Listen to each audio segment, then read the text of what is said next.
film of MCU Phase 5, Thunderbolts, has dropped in theaters, so tendering all 5 phases of the MCU from worst to best.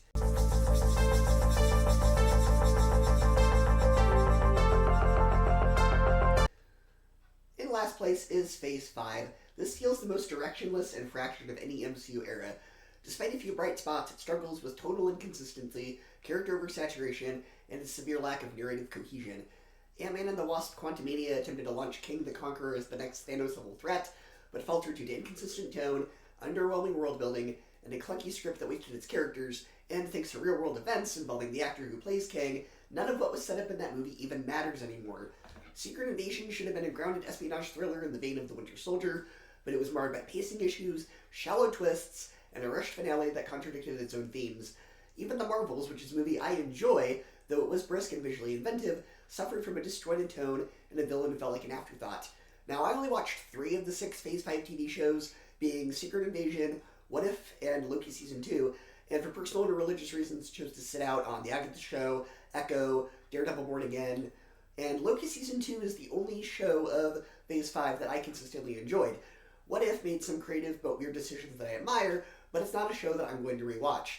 Phase 5 may explore new tones and demographics, but they haven't provided a strong narrative spine for the broader MCU. Phase 5 feel like Marvel is trying to correct course mid-run without truly knowing where it's going.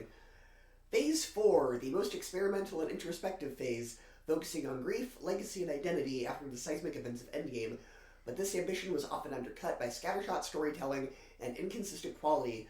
WandaVision, Loki, and Spider-Man No Way Home showcased the phase's potential for reinvention and multiverse-driven spectacle, while films like Shang-Chi and Black Panther Wakanda Forever introduced emotional depth and rich cultural storytelling. However, the phase was weighed down by an overabundance of content, particularly on Disney+, leading to audience fatigue. Moon Knight and Werewolf by Night had flashes of brilliance, but lacked integration into the larger MCU, which is fine to some degree that those projects are pretty standalone and experimental, but tonally, Phase 5 alternated between meditative grief and goofy irreverence, often within the same project. It's a phase defined more by character introspection than plot momentum, which made it feel emotionally resonant, but narratively disjointed. Phase 1, where it all began, while it's more modest in scope compared to later phases, its charm lies in its grounded tone and careful character building. Iron Man remains one of the strongest solo superhero origin stories ever told, establishing Tony Stark not just as a technological genius, but as a deeply flawed man with the potential for growth. Captain America: The First Avenger brought earnest patriotism and retro adventure flair, while Thor balanced Shakespearean grandeur with the fish-out-of-water comedic tone. The strength of Phase 1 isn't in its visuals or stakes, it's in its clarity of purpose. Each film introduces a hero, their core values, and how they might interact with the larger world. When the Avengers finally arrived, the payoff felt unprecedented. Phase 1 was slow and uneven at times, such as the Incredible Hulk 2008 movie, which is largely forgettable, but it knew exactly what it was building toward. Phase 2, Marvel's first major pivot after the success of the Avengers. While it's more uneven than Phases 1 or 3, it deserves credit for taking bold tonal and narrative risks. Iron Man 3 subverted expectations with its Mandarin twist, challenging audience assumptions. Captain America: The Winter Soldier remains a genre-defining superhero espionage thriller that fundamentally reshaped the MCU's political landscape. Guardians of the Galaxy was a massive tonal shift, a zany space opera adventure with obscure characters that somehow became a cultural juggernaut.